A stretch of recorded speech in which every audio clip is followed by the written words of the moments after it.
Discovery Debrief is proud to announce a partnership with an all-new addition to the Star Trek gaming family. Star Trek Alien Domain Incursion takes you to explore the Gamma Quadrant on the other side of the Bajoran wormhole, where you have the chance to join either the Federation or the Indigenous Dominion. It features a multitude of multiplayer modes, allowing you to put your fleet and strategy to the test against other like-minded explorers. Build, research, and fight your way to the top, all in the comfort of your own browser. If you're interested in getting a leg up on what the game has to offer, the Discovery Debrief crew is proud to announce that we're giving out free access keys worth approximately $60 each in in-game items. All you need to do to get one of these keys is to write a review for the show on iTunes or Google Podcasts and send us a screenshot or link to your review either through our Facebook or Twitter pages or by emailing us at hailingfrequencies@discoverydebrief.com. Send us your review and get a key worth $60 in in-game items in Star Trek Alien Domain Incursion. It's that simple. You can find this Star Trek strategy web game at incursion.gamesamba.com. That's incursion.gamesamba.com. Star Trek Alien Domain Incursion is officially licensed by CBS.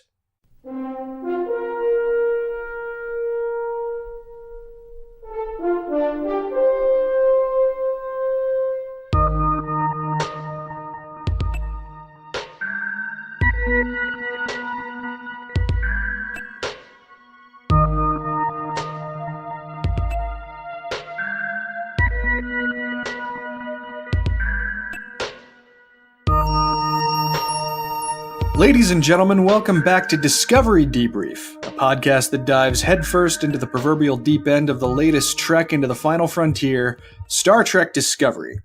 I'm co-host Chris Clow, and I'm joined by our bold panel of Star Trek franchise explorers, including Rachael Clow. Oh, hey, Chris. Hello, Rachael. Zaki Hasan. Howdy.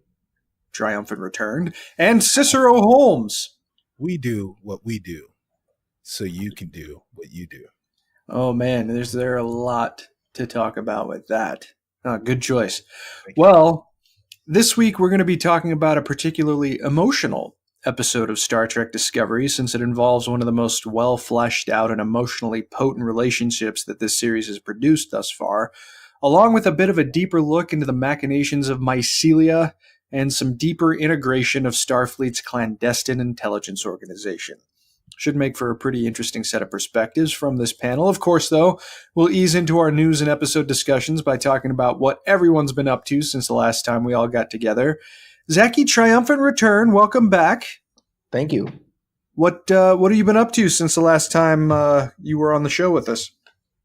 Well, I've been suffering from a bit of an illness, so really I've just been recovering from that and trying to get back into podcasting shape. Sure. Running up and down steps and,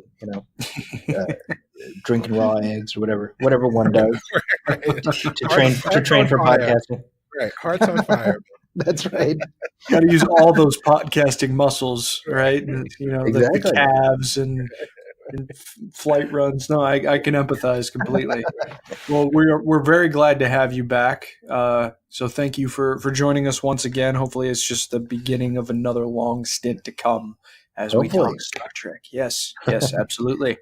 Rachael, what you been up to? What have I been up to, Chris? Well, okay, look, at this point... Oh, wait, we were watching TNG. Well, I mean, I've given up, I think, for now anyway, on asking what everybody's been up to in terms of Star Trek engagement, as you may have noticed in the framing of the question, because... Oh, I just assumed that's what you were asking. I decided to pivot to more general what you've been up to, because not a lot of people have time to absorb, like... I think I'm unusual in the sense that I always tend to go out of my way to watch Star Trek because it's the one thing that can pick me up after reading the news for 5 minutes every day, So are you asking me just to something I have some media I have consumed in the last week that I have enjoyed? Do whatever you want. It's fine. Well, we were watching TNG. We were with the clone of Kahless. Yeah. And First appearance, I think, of Borith. which was Borith? Oh, that's the planet. The planet. Yeah, all right. The monastery. Yeah, where baby Volk Jr. Yeah, where baby Volk was dropped off. How long ago? Off. And so in the future, clone Kalas shows up there. Mm-hmm. And you said that people think that is the episode of TNG that was off the rails, but I liked it. So. What a surprise. Zaki, I don't know if you heard our last episode, but masks from season 7 of TNG came up in the conversation. And who was defending it? I wasn't defending it. I was just saying it's not that bad. What's defending it, though? That counts. Even Brent Spiner doesn't defend that episode. Well, it's not that bad. So Cicero came up with the idea that maybe we should just do like a debriefs. It's not that bad series, or not. What did you say? Not so bad. Not so bad. Yeah. Not so bad. Actually, that's not so bad an idea. Yeah, there you go. Might have to at some point. Although, how many of us are going to pick Voyager episodes? That's kind of what it's got to be like our best of. Yeah, everyone picks one from one of the different series. Right. Yeah. I mean, honestly, there's a lot of TOS episodes I can pick. For something like that, maybe like hidden gems or something, like episodes you wouldn't think of as good ones, and that could be. Well, there you go.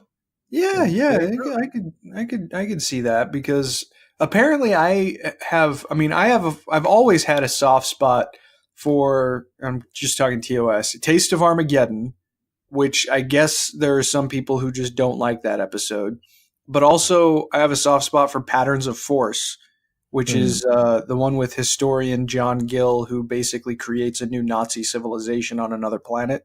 Right. Yeah. And I know that there are some people who just hate that episode, but I actually kind of like the message of it overall and thought it was interestingly executed, but that might be a rare thought. I don't know. Maybe it would be worthy of discussion. Yeah. But Cicero, what have you been up to since the last time we got together? Man, I'm glad you have reframed the question. I have been catching up with I've been keeping up with Fake Trek, aka the Oracle. Yes. It is really again has gone from a show that was cringeworthy but had curiosities to a show that I genuinely look forward to seeing every week. I think the stories are great. Like I understand the quote unquote rules of that world, and I've really started to enjoy that show. So it's really been great. Other things that I've been up to, besides stuff in the world of gaming, of which recently there's been a lot. I guess DM'd my second episode ever of the Dungeons and Dragons show that I am on, Rivals of Waterdeep, this past week. And so that was great. So if you guys want to check that out, you guys can, I guess, go to my feed, and the information will be up there. So go ahead and check it out. It was a lot of fun. Yeah, that sounds great. No, I'll definitely have to look into that. I haven't really been up to that much. I mean, I played around a Star Trek Bridge Crew the other day because I don't know. There's just nothing like sitting on the bridge of a starship and unwinding a little bit. And I had Monday off of work, so I spent part of the day doing that. And I was a helmsman on the original Constitution class Enterprise, and I always loved sitting in that bridge just because that's my all-time favorite bridge ever. So that was a lot of fun. But other than that, something kind of weird happened with my family. I didn't even know that Ellen had a game show, but she does. Oh, yeah. Game of Games. Game of Games. Yeah, and my aunt was on it yesterday. Get out of here. We're recording this on February 20th. Yeah, she won $75,000. Holy crap. So, that didn't happen to me, but it's kind of cool when you... Yeah. I saw a clip of it on YouTube when I was in the office today, and it was just like, wow, she did pretty well. So I didn't even know that Ellen had a game show until pretty recently. But Amazing. Go Aunt Pam. Nice job. All right. Well, she did better than me when I was on a game show, that's for sure. So were you on a game show? I was on a game show. Which one? I was on a game show called The Weakest Link. I don't know if you guys remember Oh my that show. God. You were? I was. Yes, I was. I was Were you on the the syndicated one? syndicated one, the 30-minute one. Yes. Okay. Yes. That's awesome. I didn't know that. Yeah, it's, so yeah. Next time we all get together, I'll tell you. I'll spin you a yarn about young Master Holmes being one of the weakest links. Spoiler alert: I did not win. I was one of the weakest links. No. But two iconic things happened. So the syndicated version of the weakest link, I think the top prize was 50 grand. I think that was about right. And the winner of our show won 35. So it was part of the Big Money Week syndicated version that they released when they released that particular episode. So when it aired, but when it was recorded was the day of the first finale of American Idol. Oh. And So this is like 2002. 2002, exactly right.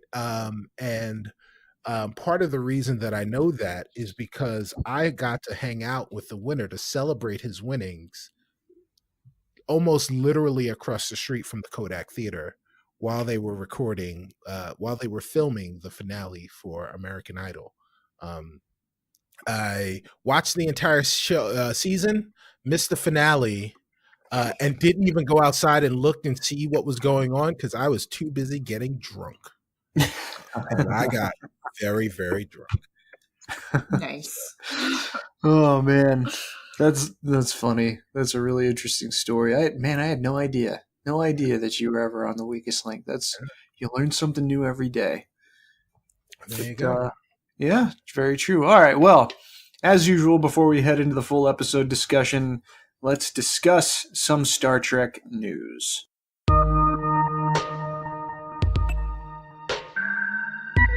Patrick Stewart recently spoke a bit more about the ways that Jean-Luc Picard will be positioned in his upcoming series and sounds very excited by the possibilities. In an interview with Yahoo, Stewart said of the show's storytelling aims, "What we have coming up is exciting. It's exciting for me because it excites me as an actor. Oh, the story is great, and I could be so careful what I say or they'll skin me alive if I say the wrong things, but it references the present day at times, and that's all I can really say. I'm not saying that we're in the present day, because we're not, but the world that we find Jean-Luc Picard in is not quite the world that we left him in." He also talked about how he'll look younger in the new series than he was made up to look in the flash-forward segments of the TNG finale All Good Things, said that the writers are basically creating a 10-hour movie with the way the story is going to be told, and reiterated himself that they're hoping to have more than one season. Something else that was also recently brought to my attention, I'm not sure if you guys had seen it, but I know that I sure hadn't.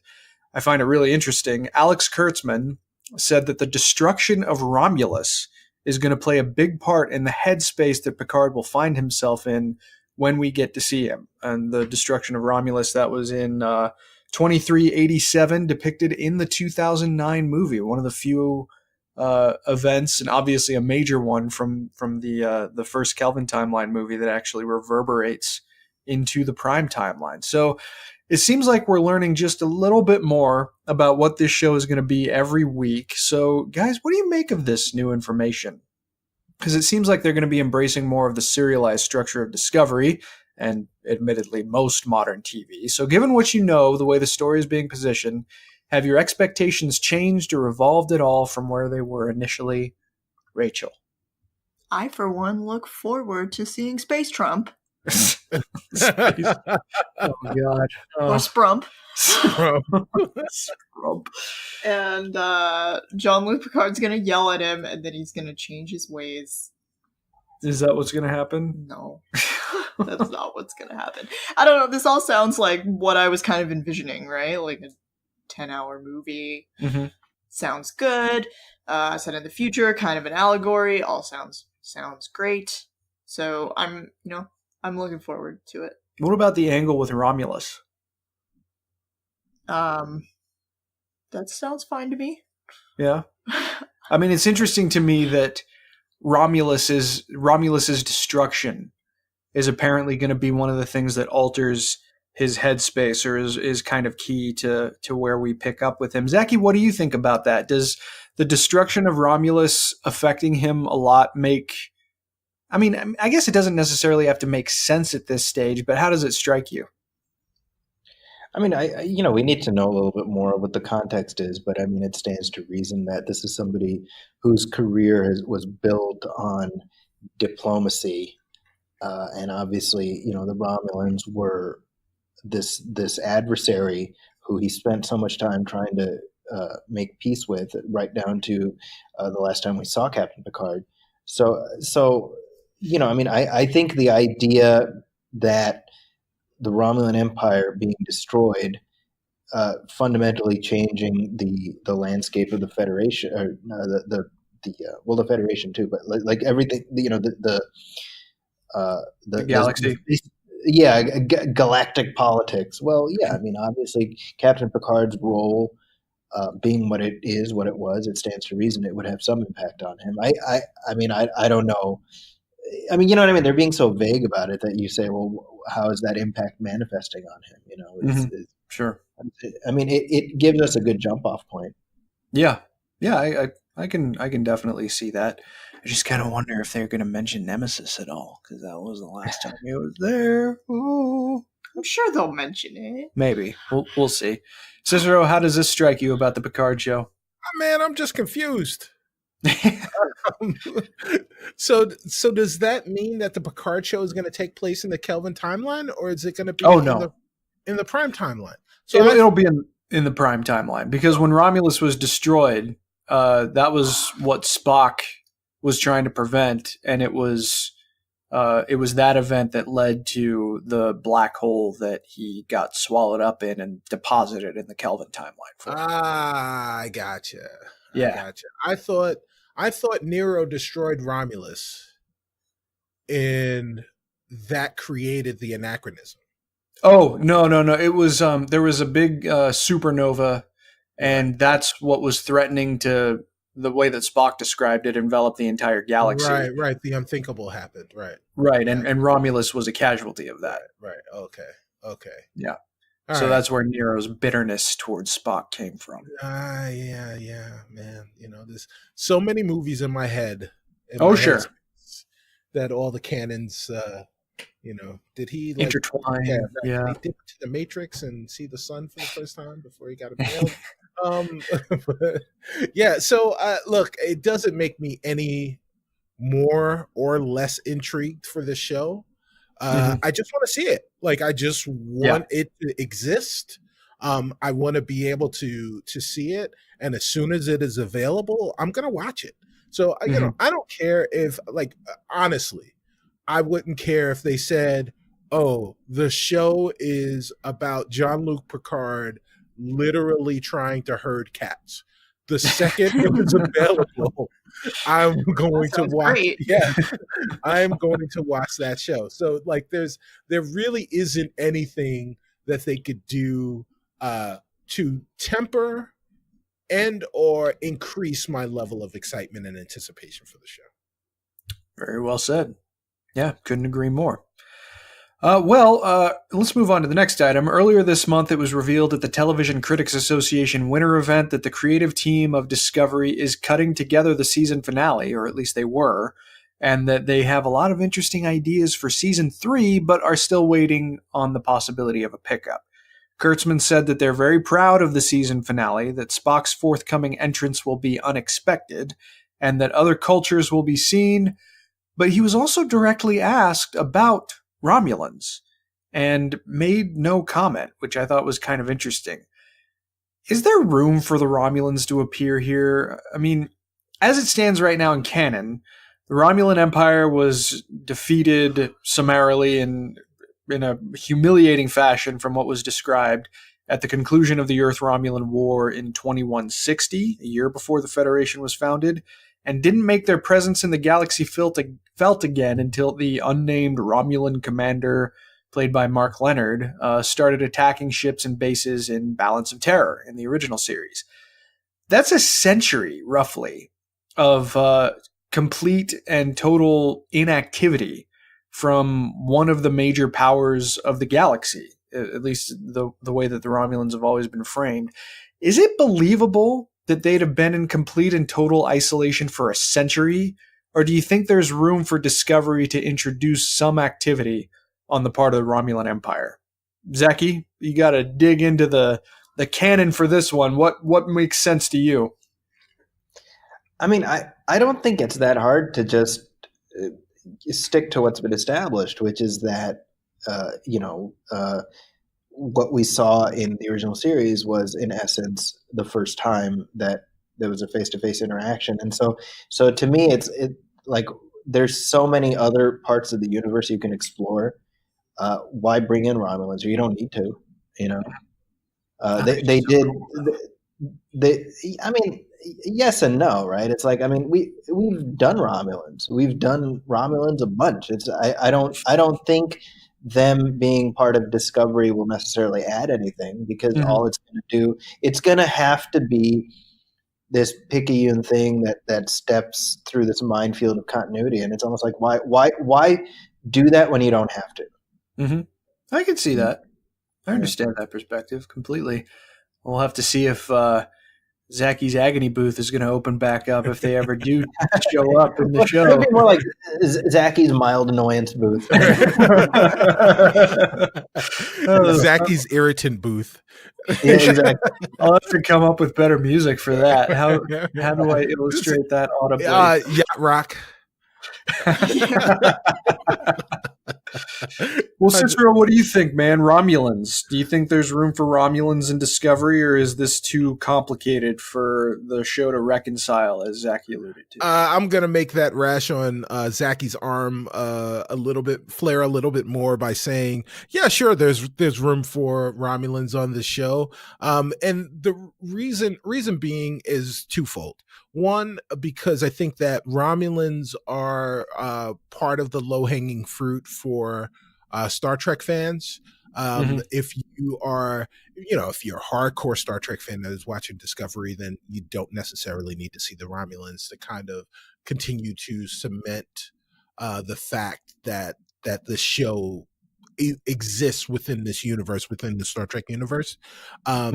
But for those people that are still kind of on the fence, or those people that are newer to Star Trek, or new to the show and are familiar with Star Trek, they may know the Romulans, and bringing in more familiar species helps to helps the fan, the viewer, to kind of assimilate to the world, to acculturate to the Discovery world. So I think that is one of the reasons that it kind of makes sense. The other reason that I think it makes sense, and this kind of helps to support point one, is that I have this sinking suspicion, and we'll kind of probably dive into it into the show, that the Discovery going forward will be kind of the liaison between Section 31 and the Federation. Okay. That Discovery will kind of cease really being a ship in the fleet, as much as, more so that it will kind of be a tool that Section 31 can use, either in conjunction with onboard Federation types of properties or procedures, but just kind of they're just this side of onboard, which means that things that they encounter, experiences that they have, will be kept off the books, will be kept off the records, which means that any encounters, any species that they've run into, may not necessarily actually make it into Starfleet logs. Mentioned an interesting hypothesis. We'll have to keep an eye out for that. I was having just kind of a fanboy pipe dream the other day that at some point in Discovery we'll see like a Borg sphere coming towards like ridiculously close to Earth, like maybe in the Sol system or right outside of it. But then all of a sudden the whale probe goes by it and just completely destroys it, so nobody finds it. Oh man. I would love something like that, even though it would make absolutely no sense. Rachel, the Romulans, is there room for them to show up in Discovery, or should they sidestep that completely? I agree with Cicero. I think through Section 31, all things are possible. Ooh. Um, Bold statement. and also, like, just because you don't see the Romulans doesn't mean they're not there. They're always, like, pulling strings, giving people cloaks. I don't know. They're in the background. They're there. I mean, who knows? Maybe we'll see them. Well, they're watching. They're a literal asteroid away. We are going to get into some more details from Section 31, but let's actually move on to our episode discussion for Star Trek Discovery Season 2, Episode 5, Saints of Imperfection.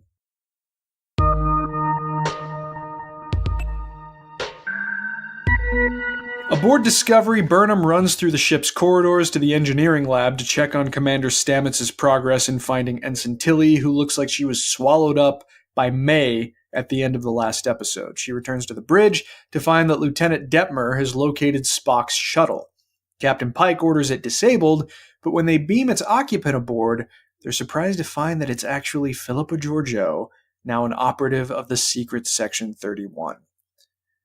Zaki, since we haven't talked to you in a while, what is your feeling, both with this episode and what you know from the previous ones, surrounding seeing Mirror Georgiou in this capacity as a Section 31 agent? Because you weren't crazy about the exploitations and jaunts to the Mirror universe. Do you think this is a good use of this character in this kind of a position? I think it's a good use of the actor. I think... I think the math adds up where you say, well, we've got access to Michelle Yeoh. Let's give her kind of a meal and take advantage of the fact that she is one of the most recognizable actors on the planet. I get why they're using her. I don't mind Giorgio being a presence, partially because I see what they're doing.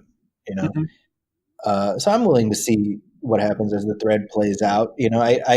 I'd rather she not turn out to be sort of a kind of a mustache twirling, like, so she's got something planned, plots within plots, and it sure seems like this episode is taking us down that path.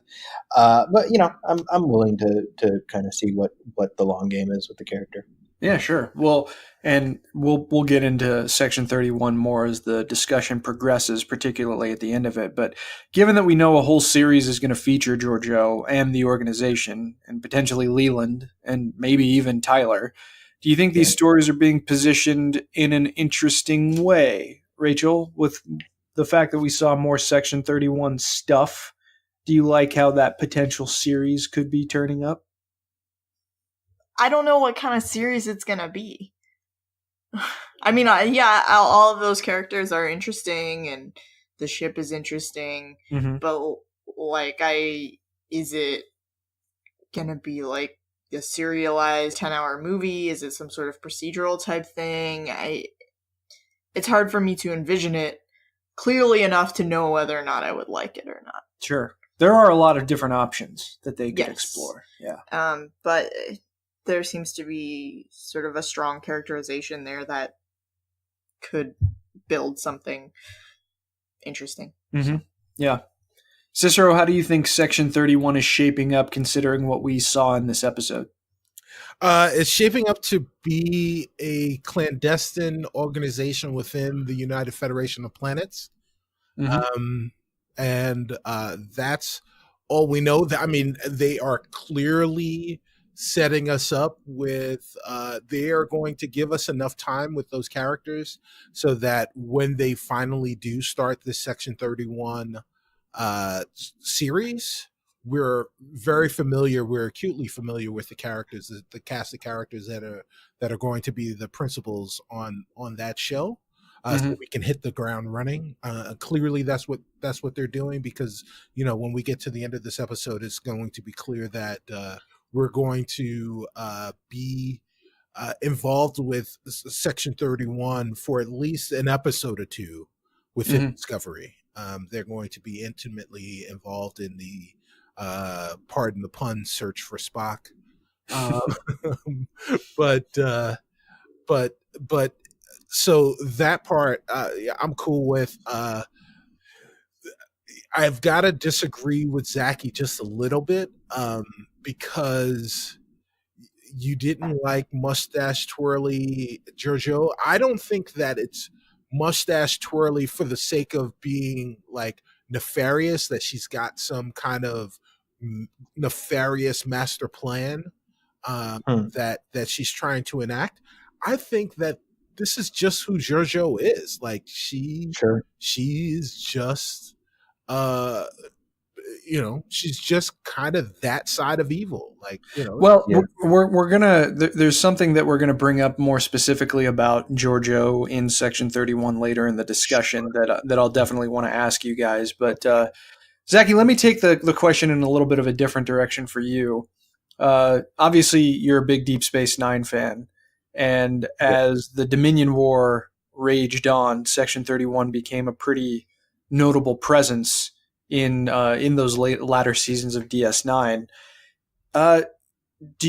Because of the strength of the Section 31 concept from those episodes and the way that it's kind of morphed into what we're seeing in Discovery, would Zaki, who watched DS9 on a regular basis, have bought in to the idea of Section 31 getting its own show? That's interesting. I mean, I don't see why not. I think there's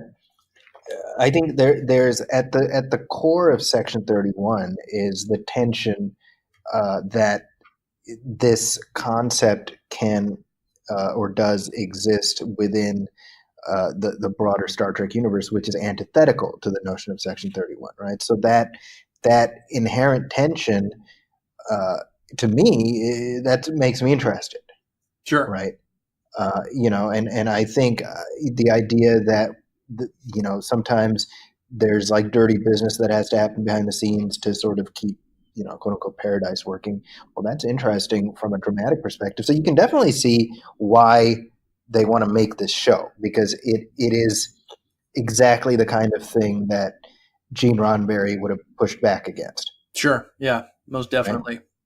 Right. So I think the trick is, to me, like the question I have, and this isn't so much a critique, but a question is, if you're putting Giorgio at the center of that, how do you reconcile that with the broader idea that Section 31 is for the greater good? Mm-hmm. Right, and that's the tension. Again, I mean, that they're going to have to figure that out. They're going to have to navigate that. To me, what would be interesting is you have somebody who is idealistic and sort of believes in what the Federation represents, and then they are recruited into Section 31, and now they're realizing sometimes having to get your hands dirty. Like that's that tension would be interesting. Mm-hmm. Not too dissimilar from what Bashir experienced. Yeah, sure. Or, and this is not Section 31, but like in the Pale Moonlight, Sisko's journey in that episode. Oh, sure. Yeah. Mm-hmm. Right. Like that tension is interesting to me. And that's where my question is, well, what are you going to do with Giorgio? Because she's Mirror Giorgio. I mean, she's pretty cut and dry. Right. So I don't know. That's the question. And I say this only as I'm wondering what they'll do, not, oh, it's going to suck, whatever they do. Right. Yeah. No, I think that's clearly understood. Yeah. I mean, I certainly feel pretty interested in the idea of positioning Section 31 this way, but there's a pretty key component of Section 31 that I want to get into a little bit later. So I'm going to move along with the plot. Pike learns from Giorgio that not only is she in Section 31, but that she's been tasked with bringing in Spock because of the murder charges levied against him at Starbase 5, which doesn't please the captain at all. When escorting Giorgio to his ready room, Pike finds a hologram of Leland, the S-31 operative we've seen before, with whom he has some kind of unspecified history. Leland advises Georgiou be allowed to return to her commandeered shuttle, suggesting that he and Burnham's involvement in a case dealing with Spock would be compromised by their individual relationships with him. Meanwhile, Stamets finds that Tilly has actually been transported into the mycelial network, and we see the ensign awaken inside of it. There, the human embodiment of May tells Tilly that unless she helps them kill a monster, all the inhabitants of the network will die. The network has been sort of this persisting locale that has this kind of mystery that's surrounding it, but it never, at least for me, never really solidifies into something that is beyond just a plot device. Given the way that the mycelial network has been illustrated over the last couple of episodes, do you think that Discovery has reached sort of the end of exploring this locale as a concept, or do you think there could be more gas in the tank? Cicero, what do you think about just the way that the network has been shown and illustrated and used over the course of these stories? There is definitely more gas in the tank. As I said last week, this is the conceit, as you know, plot device, as you put it. This is a conceit that kind of, at least from my eyes, is a center, is at the core of what Discovery is.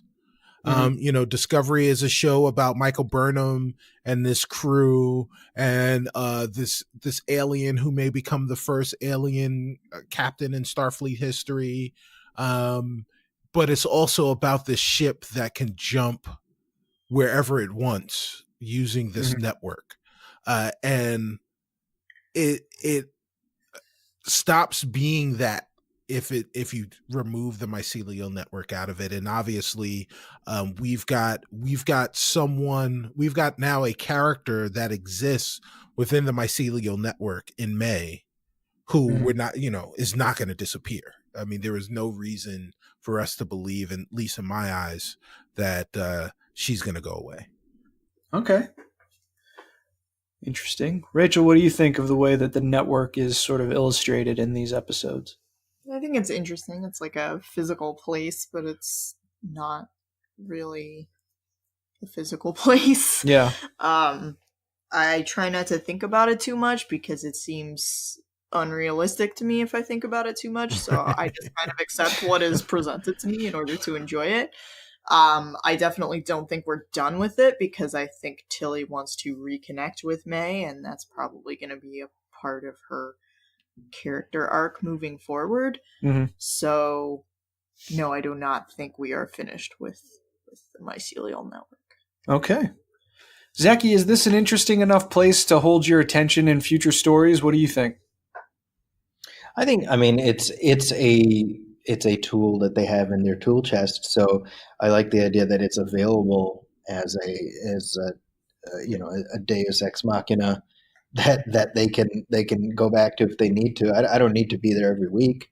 Right. It's there. I think what Cicero said. I mean, it's part of the vernacular of this show. So I certainly like that it adds something new and different to the Star Trek universe. Yeah.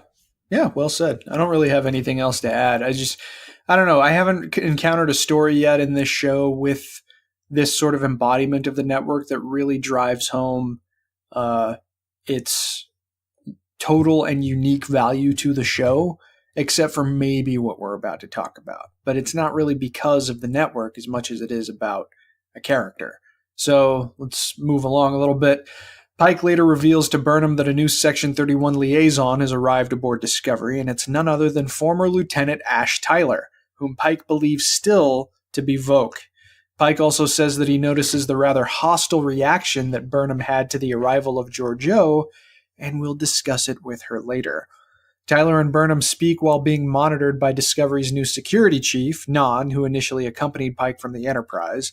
Tyler says he can't discuss how he came to work for Section 31, but tries to reassure Burnham that he'll make sure Spock doesn't come to any harm. Inside the network, Tilly and May come to a form of mutual respect, Stamets then hypothesizes a way to go inside the network and retrieve Tilly, which will involve a half jump, keeping part of Discovery both inside and outside the network. Tilly and Burnham venture inside to track Tilly's human life sign to a weapons locker, where everybody finally connects, and as the whole group of Tilly, May, Stamets, and Burnham search for the monster that's terrorizing the mycelial network, they discover that it's none other than Dr. Hugh Culber. So the Doctor is in. Haha. Yeah. Oh, you're going to make such a great dad. Thank you. Thank you. Well, I mean, I think that we all pretty much knew that Culber was going to be back. Right. But what did you guys make of the revelation in the moment? Because unfortunately, I got spoiled. Rachel seemed surprised when we watched it. Did you guys know that the episode was going to go this way before now? And what do you make of the way that they're actually bringing Culber back into the fold? Rachel? Oh, well, when I heard the quote unquote monster screaming, I thought it was Lorca. Because you say monster, and I was just like, Lorca. Yeah. It's Scruffy Culber. I was definitely surprised, pleasantly surprised. I was very happy that he was back. And I like the reveal. I like the sort of sound design from kind of like roar monster noises to hearing a human overtone there and being like, oh, there he is. There he is. Yeah. So you went along with it. Yeah, I did. There was nothing there that made me have to suspend my disbelief any more than it was already in the suspended. Yeah, I got right? it. Yeah. I'm maxed out on that. So. Zaki, I know that you felt pretty strongly, even right after Tyler broke his neck, that we hadn't seen the last of him. When you watched this episode and you saw that this was him, were you pretty sure that this was going to be the moment that he was fully brought back into the fold? What was this journey like for you upon this revelation? I would say I was surprised and not surprised. I think to some extent we all knew that Hugh's story wasn't over, and I was fairly certain that he was going to be coming back at some point. I did not the episode drew me in enough where I didn't see him coming in this one, and that's a good thing. It was a nice surprise. I think it did a good job of earning the moment when he comes back. I mean, it's a genuinely emotional reunion, and also the way they explained it hung together pretty well, where it didn't feel like they were just sort of ignoring death, Yeah, sure. True. It seemed like it was possibly kind of traumatic seeing all of this stuff play out. Yeah, exactly. So it's nice to see him back, and I think he adds a great perspective on the show. So I'm glad we got there finally. It took a while. Yeah, no kidding, but well said. Cicero, what was your journey like when the episode hit this moment, and what do you think Culber's place on the show is going to be going forward? Well, so I guess I can't say all of that. I can't say any of that without first putting a qualifier in and saying, much like Rachel, I felt like this was the first episode, and I know Rachel's had this complaint before, but I'm not a doctoral student, a true scientist. But I just really felt like this was the most TV science-y of all of the episodes that I've watched of this series, at least in my opinion, where I just felt like, they were saying things, and I was like, that just doesn't sound right. But I'm like, okay, you want me to believe that? Let me just keep going and not, well, actually, you guys, about the science stuff, which I felt like for a show that does so much right, that was a thing that I was like, oh, you guys maybe they're right. Maybe the science is right. And I'm just too ignorant to know that the science is right. But it just didn't sound all the way there. At least from first blush. But having said all of that, I am so excited that Wilson Cruz is back, that Hugh Culber is back, that this relationship is back. It's I mean, besides the obvious stuff, about its cultural significance, but the fact that it's the most genuine relationship in terms of like actualized, realized relationships that I think I've ever seen from a romantic standpoint that I've ever seen on Star Trek. Across the entire franchise. The the only thing that I think comes close to this is Jake Sisko and the Sisko's relationship. Sure. Yeah. Which was very different. Right. Exactly. As a father and son, very different, but just in, to say that a season and basically an episode, and not even a full season, but for them to make me feel that strongly about their relationship says a lot about the actors that are portraying them, says a lot about the writing, says a lot about how they shot those things and made that stuff happen. And so while it was happening, I was genuinely surprised. I was and like Zaki was surprised, but not, because I expected him to be back. But man, I was along in that ride, and it actually, to be honest, this made me feel I was more worried about the fate of Hugh Culber during the course of this episode than I was last week with the fate of Saru. Interesting. Yeah. And just simply because I felt like it was more plausible that Culber would be like, there wouldn't be a positive outcome. Right. Culber, yeah. I understand. Saru. Yeah. I mean, I totally agree with you. I mean, romance is not something that Star Trek is really emphasized to overridingly successful degrees. Right. I mean, there are romances that come to mind as highlights across the entire history of the franchise. Sure. Kirk and Edith Keeler, Riker and Troy, right. Troy and Worf. At least for me, but that's barely in a show at all. Well, yeah, it's fair. I know. I didn't even know it existed till you pointed it out. Right. Sisko and Cassidy. Right. I think that one counts, but none of those romances feel like they hit the palpability of this one. Like there's just so much emotional weight behind and, I think part of it is because the stories of Stamets and Culber, they come from such different places, but they still manage to find each other through impossible odds, different interests. It doesn't seem like these are two people that would get together, but because they do, they still forge that really powerful connection. And yeah, I was totally taken along for the ride. To me, I mean, you just rattled off a list of relationships that we've seen in this franchise over decades. To me, and we don't forget Trip and T'Pol. That's another one that legendary. Yes, right. That did happen. I mean, it did happen. I mean, and they had a kid. Right. Yeah. So, but this is the first relationship where I feel like the characters actually love each other. Yeah.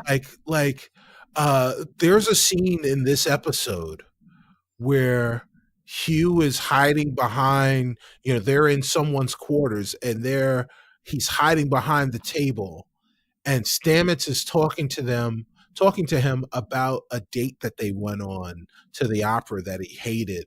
And they, there was a real sense of I felt the nostalgia, I felt the love, I felt the sense of urgency and the fear of loss in that conversation and in the way it was emoted, and I just don't, I've never really felt that across any of the other series and any of the other relationships that we've seen. Most definitely. No, I agree. Nothing to add. All right, let's move along with the plot. So May, upon the group coming upon Dr. Culber, May screams for the group to kill it, which startles Culber and causes him to run away. Stamets chases after him, and Burnham discovers that Culber has been using a kind of bark as armor against the mycelium, or at least to try and protect himself from the corrosive behavior of the mycelium. This proves to Burnham that Culber is still miraculously alive. On the Bridge of Discovery, the mycelium for the network begin more aggressively eating into the hull. Pike calls for a red alert. The ship is in trouble, which prompts Tyler to tap his Section 31 badge, a 23rd century comm badge, and Leland uncloaks his advanced Section 31 starship to assist Discovery with tractor beams and grapplers in tandem, along with probes that looked kind of... I didn't know what the hell they were. Inside the network, Stamets has to convince Culber that he's real and slowly begins to help the Doctor realize that he is who he says he is.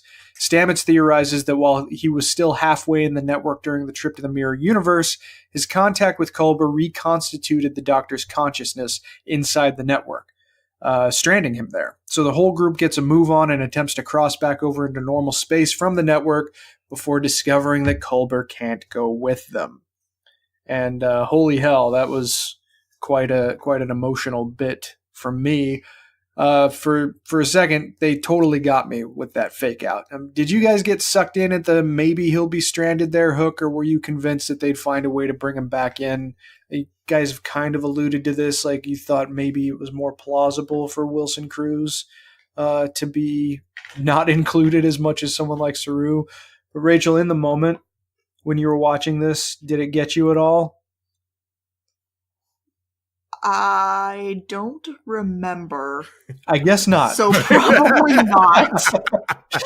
I was mostly, I think I remember thinking about, well, how are they going to get him through? Oh, okay. All right. Yeah. At that point, I guess I had mentally committed to him Culber being back on the show.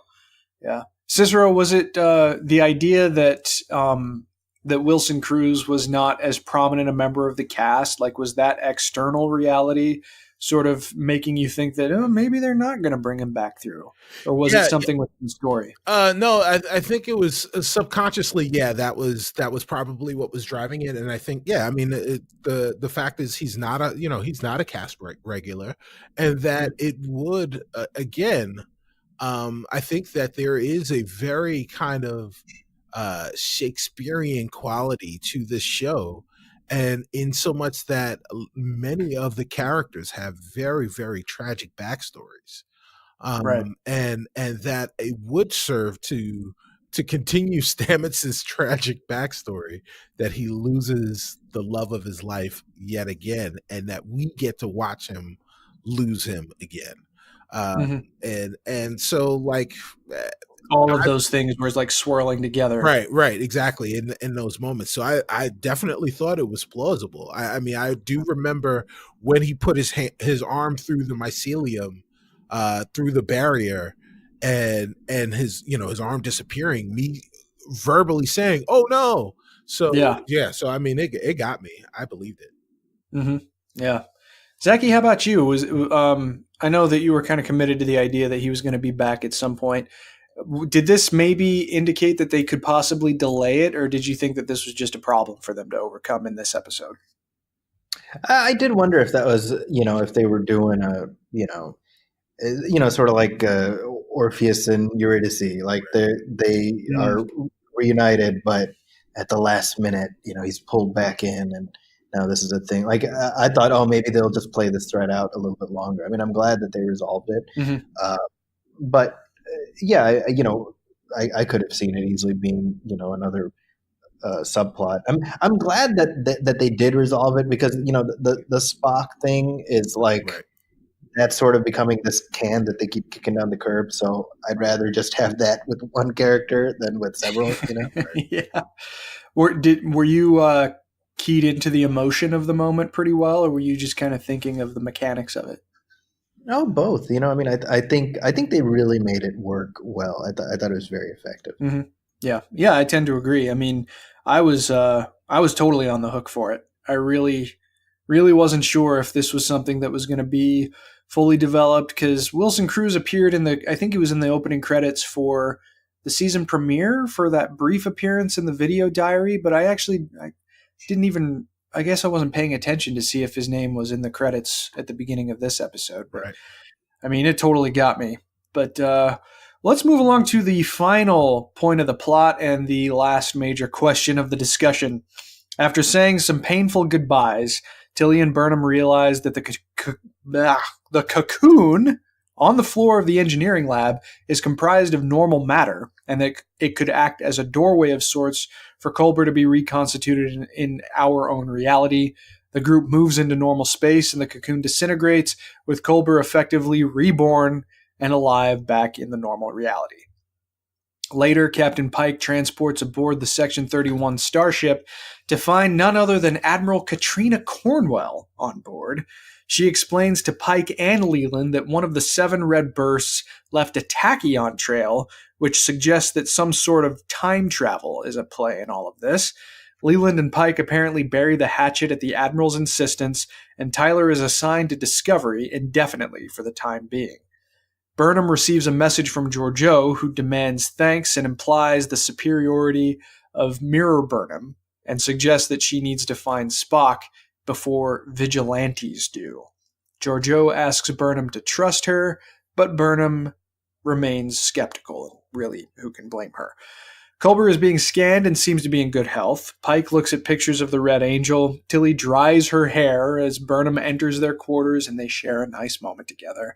But as Burnham returns to the bridge, she muses on the universality of the choice of paths we all must make, and she looks at Tyler and then to the middle distance. But now, the last question of the night. I have to get into it. Been talking about Section 31, so let's do it.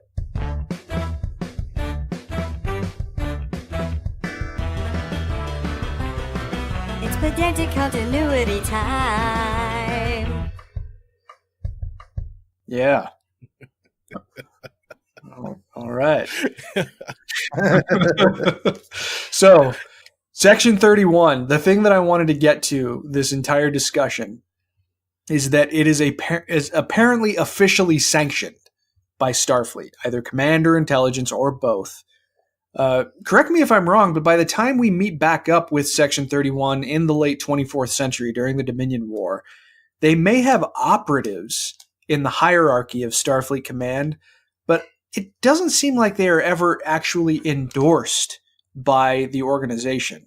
The thing that immediately comes to mind, the episode Inter Arma Enum Sealant Legis during the Dominion War, when Bashir and Admiral Ross travel to Romulus aboard the starship Bellerophon. Dr. Bashir had to nail Admiral Ross to the wall to finally get him to admit that he may have been working with Section 31 in that awesome episode. I love that episode. But now, in Discovery, we have an admiral aboard a Section 31 starship telling one of the best captains who ever lived and a major Section 31 operative to play nice with each other.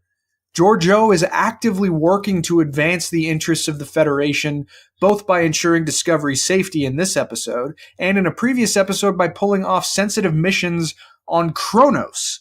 Section 31 has cloaking technology and comm badges. The show is covering a lot of new ground for Section 31. So what do you guys make of this? Will they or have they always been officially sanctioned by some aspect of the Federation? How are all of these things coming together for you, considering everything that we know about Section 31? And also, Admiral Cornwell mentioned Article 14 of the Starfleet Charter, which in Enterprise had the Section 31 where the organization took their name, but I thought that was the United Earth Starfleet Charter and not the Federation Never mind.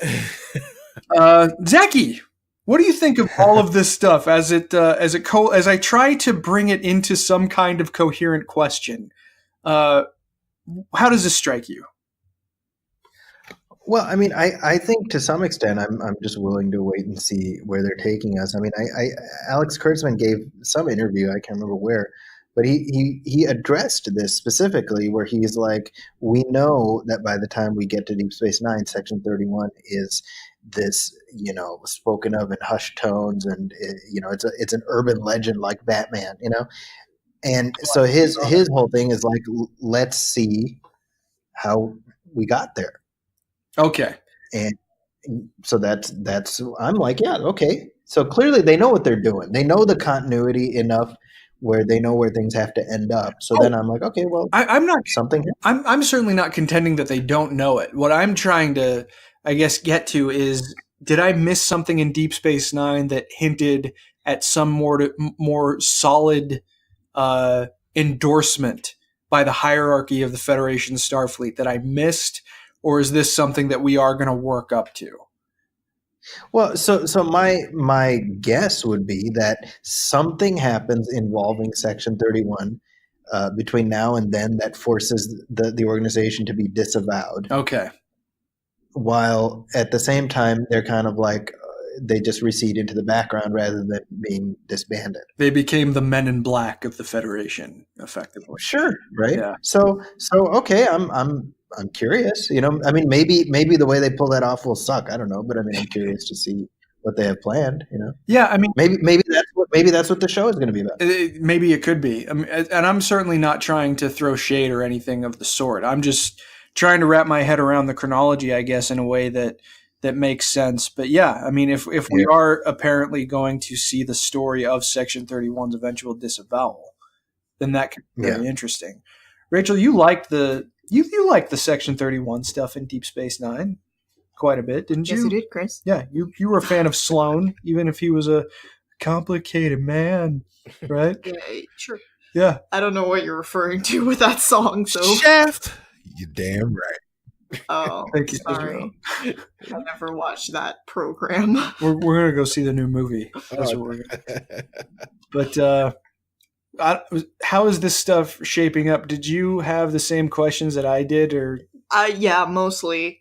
Okay. I was like, why do they have technology that's 200 years in the future? Oh, by the way, which doesn't make any sense. Well, but did you guys see all the stupid think pieces that the internet puked out about the comm badge showing up and how this was like, ooh, check out the really interesting Easter egg that Discovery put in for the next generation at this link? And it's like, you sons of bitches. Well, so I did not see those, but that was only because I actually saw one of those articles, but I hadn't watched the episode yet, so I didn't click on it.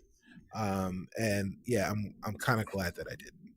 Yeah, it's just that content it's not gonna produce itself, Chris. I saw an article from like one of the really bad, like comicbook.com or something, that was just like fan art. Like they said, check out this fan art of Henry Cavill in the DC Superman Rebirth costume. And it's like, holy shit, are you people really scraping that kind of a barrel to post something? That's ridiculous. The question is, did you click on it? I didn't click on it. Hell no. But somebody did, and that made it sort of the disintegration of online media. Yeah. Oh my god. It's really taken a nosedive in the last 6 months. No kidding. Well, anyway, Section 31. So it sounds good to you? Yeah, I would point out that it's entirely possible that the United Earth Starfleet Charter and the Federation Starfleet Charter are quite similar documents, much like the Virginia Constitution and Bill of Rights is quite similar to the United States Constitution. That's a really effective way of putting it. So I wouldn't worry too much about that. That's plausible enough for me. Cicero, what do you think about all this stuff with Section 31? When was the last time you watched those DS9 episodes with them? Man, it's been a while. Like I said, this year is supposed to be my year that I do my rewatch of DS9. so that I can refamiliarize myself with those particular episodes. Tell us when you start. Tell us when you start, because that's going to be fun. Will do. And I mean, the fun part is that I, of course, watched Enterprise, so kind of the formation of Section 31. I kind of got to see its genesis, basically. Yeah, and they handled that really nicely, I thought. Which again only goes to further Rachel's point that she made about the Articles of the Federation and the Articles of the Earth the Starfleet's the Starfleet's charter are similar. So as far as Section 31 within the confines of Discovery and of course pedantic continuity time, I will point you to a little show on a fledgling network named ABC called Marvel's Agents of S.H.I.E.L.D., where there was an organization called S.H.I.E.L.D., and spoilers for Agents of S.H.I.E.L.D., guys, for like the first 4 seasons or whatever. But they had, the agency was there. And then because of Captain America Winter Soldier, the agency was disavowed and then became a Black Ops agency for the U.S. government. That's true. It was publicly disavowed. And they just worked behind the scenes for the government. And as far as most of the government knew, they were disavowed and public enemies. I mean, that was it. It was obviously incongruent with the truth, but it was congruent with the powers that be, and it made the most sense for the agents of S.H.I.E.L.D., the agents to continue to do all the work that the clandestine work that they need to do, and it worked for the government because stuff got done. And I think the writers, they live in the 21st century. So even though they're talking about the 22nd century, which is in the past, or the 23rd century, which is in the past, but it's in the future. They watched Agents of S.H.I.E.L.D. and said, "Hey, I think that can work for us with our section, with our version of Section 31, and with our section of Section 31 show." I mean, because that's basically what we're going to wind up seeing. We may not live, or the show may not live long enough for us to actually see the event that makes it happen. But at least I think the show will put us on that road where we can realize that that's a thing that happens. Very well said. Well, I don't think there's anything else to add to that, but a nice cap to pedantic continuity time. We'll see how closely it follows Agents of S.H.I.E.L.D. in the weeks and months to come. But as for right now, that's going to do it for episode 36 of Discovery Debrief. We hope you enjoyed the show, and if you did, please like and follow us on our social media channels. And if you'd be so kind, we'd also appreciate it if you wrote a review for the show on iTunes or Facebook. It only takes a minute, and we'll be happy to read your review on the air when it's posted. If you have any questions, you can follow the show on Twitter at DSC Debrief, where you can also find all of our individual Twitter handles. And feel free to send us questions through Twitter, our Facebook like page, or by emailing us at hailingfrequencies@discoverydebrief.com. Please be sure to set your courses for this feed for future episodes, and be sure to join us as we convene next time to discuss a brand new episode of our subject series as we continue into Season 2. We're going to see the bowel next time. Oh boy. Baul. Sorry. All right. Well, as always, though, until we meet again, please go boldly, my friends.